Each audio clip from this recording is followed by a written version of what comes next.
Budi Ari nggak paham maksud sebenarnya dari hak angket. Atau mungkin sudah tahu, tapi takut hak angket bakal membongkar semua kebobrokan. Anggap saja tidak mungkin bisa curang sampai manipulasi 50 juta suara. Tapi ada dugaan pengkondisian seperti yang tadi saya jelaskan yang jauh lebih efektif.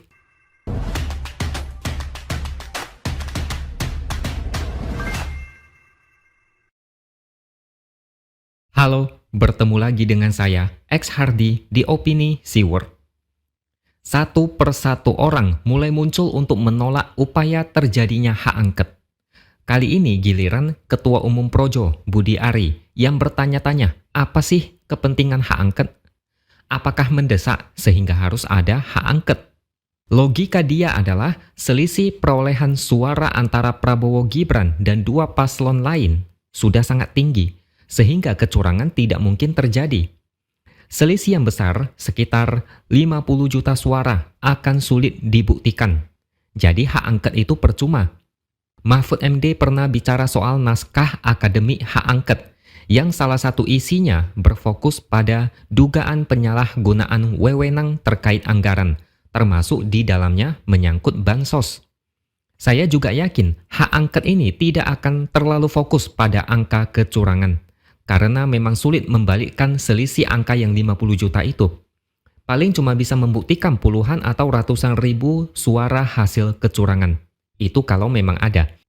Yang akan terungkap dari hak angket ini adalah pengkondisian situasi yang menyebabkan kemenangan Prabowo Gibran. Ada banyak kasusnya, misalnya pembagian bansos besar-besaran sebelum pencoblosan, pengerahan perangkat desa untuk mendukung capres-cawapres, ancaman dan tekanan kepada pihak-pihak tertentu untuk mendukung capres-cawapres, yang kalau tidak dilaksanakan akan ditekan dengan hukum. Pembagian bansos ini, saya kasih contoh.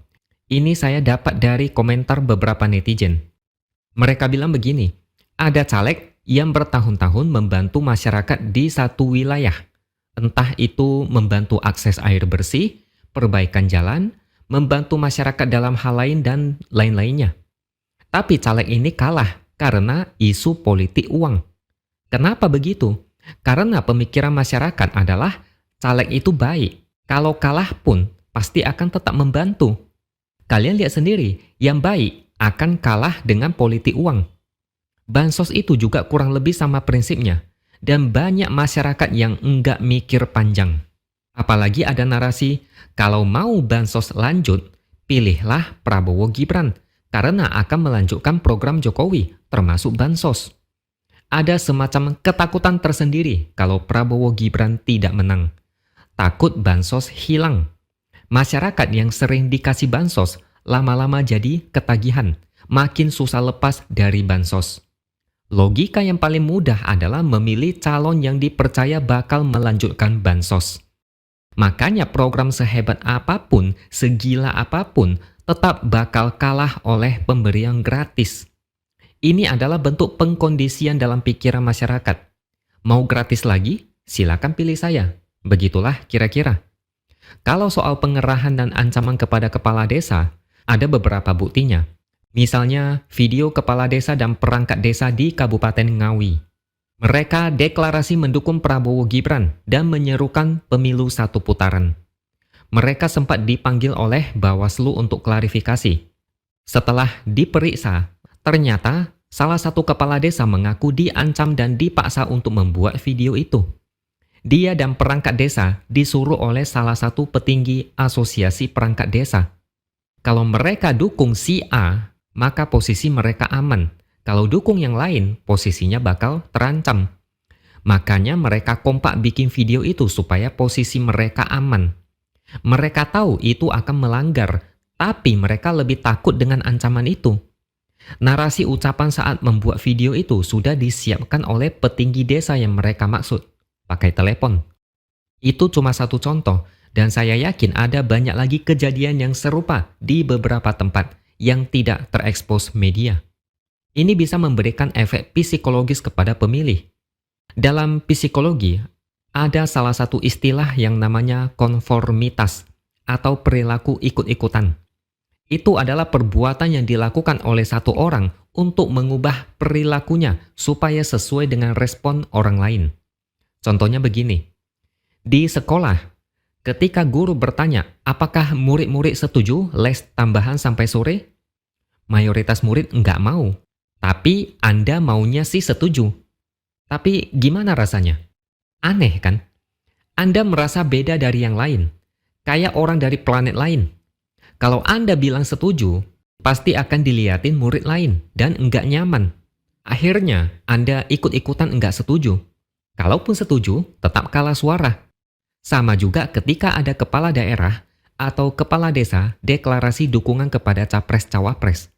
Ada seorang ahli yang melakukan eksperimen namanya eksperimen Milgram dalam psikologi, yang kesimpulannya orang-orang cenderung akan mendengarkan apa kata orang yang mempunyai otoritas atau kuasa, meskipun kadang itu enggak benar. Kepala daerah mendukung A, kepala desa mendukung A. Ketika Anda tanya ke tetangga pilih siapa, mereka juga pilih A, sedangkan Anda mendukung B. Akhirnya, Anda menjadi bimbang. Otak mulai berpikir, kalau Anda pilih B juga percuma karena rata-rata pada milih A.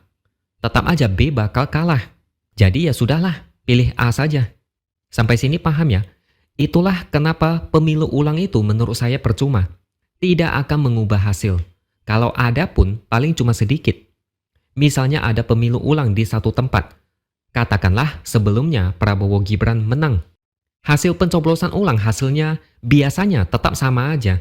Prabowo Gibran bakal tetap menang karena mereka yang mendukung Prabowo Gibran tetap semangat. Jagoannya udah menang. Mereka akan datang ke TPS untuk coblos ulang. Sedangkan pendukung paslon lain udah malas. Ngapain datang lagi? Toh hasilnya pasti kalah. Ngapain capek-capek datang? Makanya dalam beberapa kasus, hasil pencoblosan ulang malah bikin pemenang sebelumnya menang lebih telak. Itulah pengkondisian yang kemungkinan membuat Prabowo Gibran menang. Permainan psikologis ini saya akui efektif mempengaruhi masyarakat. Dan inilah yang seharusnya dibahas dengan tuntas di hak angket. Budi Ari nggak paham maksud sebenarnya dari hak angket. Atau mungkin sudah tahu, tapi takut hak angket bakal membongkar semua kebobrokan. Anggap saja tidak mungkin bisa curang sampai manipulasi 50 juta suara. Tapi ada dugaan pengkondisian seperti yang tadi saya jelaskan yang jauh lebih efektif. Dan perlu dibongkar bagaimana caranya Prabowo Gibran bisa mendapatkan suara sejumlah itu. Apakah karena murni dari hati nurani rakyat atau karena ada faktor lain yang mendesak mereka memilih Prabowo Gibran? Atau karena ada cawe-cawe dari kepala negara, mengingat ada anaknya yang menjadi cawapres? Itulah yang akan dibuat terang benderang kalau ada hak angket. Biar semuanya jelas, bukankah lebih baik ada hak angket? Ketimbang berlarut-larut, lebih baik usut tuntas supaya semuanya selesai. Lagi pula, hak angket tidak akan mengubah hasil pemilu. Jadi, ngapain takut? Oke, sampai di sini dulu opini dari saya. Subscribe channel ini supaya makin berkembang dan jangan lupa tuliskan komentar Anda. Terima kasih sudah menonton dan sampai jumpa lagi di lain kesempatan.